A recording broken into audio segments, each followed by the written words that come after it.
Hey, this is Victor Antonio with another sales influence moment just for you. Have you ever dealt with a customer who just simply can't make a decision between two options? Let's say you're selling computers and you know there's a 5 terabyte computer, there's a 10 terabyte computer, and the customer simply can't make a buying decision. So what do? Do you just stand there and wait for them to make a decision?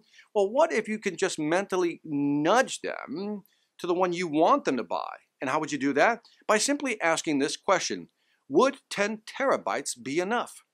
Now notice I went to the 10 terabytes. They can buy the 5, but I prefer they buy the 10, if you know what I mean. So I would say, would 10 terabytes be enough? And by simply asking that question aimed at the 10 terabytes, I've taken the attention off the 5 and shifted them over to 10. And now they're asking themselves, would that be enough? Which is a great question to ask themselves, right?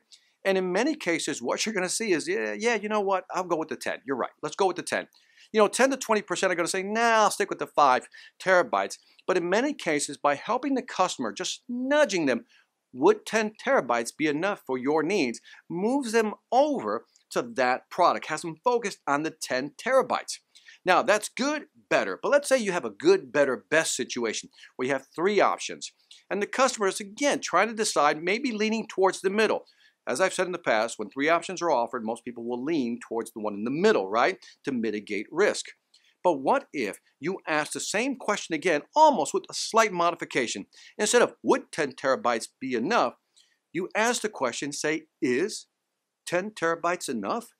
Now notice how I asked that. Instead of would 10 terabytes be enough, I said, is 10 terabytes enough? Or is 10 terabytes going to be enough? And by asking the question that way, immediately, the buyer has to reflect on their personal needs, on whether they'll need it or not. So let's say you're talking to somebody who uses a lot of, let's say they do a lot of movie editing, right? So you know that the computer is an integral part of their business. You might say something like this: is 10 terabytes enough for you? Given the amount of editing you do, the last thing, and here's where you add some pain, the last thing you want to do is run out of space when you're working on a critical project. Or 2, have to run back in here to get an upgrade to get more memory. That would be a lot of time and effort on your part. So Mr. Customer, would 15 terabytes be better? The price differential is only $300. And at that point, now you have the customer leaning towards the best one, right? The 15 terabytes. And again, just asking that question, planting that seed from would that be enough to is that enough? And again, don't be afraid to use your voice. Drop it a little. Is that enough for your needs? And then just pause and let them reflect. And then help them by saying, if you run out of memory, what's that going to cost you? You're working on a critical project, that's going to cost you time. You have to come back in here to actually get an upgrade, that's going to cost you time and effort. For a differential of $300, wouldn't this be a better option? And don't be surprised how many people will just say, you know what, for $300, let's go with the best. So again, by simply asking the question, is that enough? Is that going to be enough? Plants a seed of doubt, makes them think, become very reflective.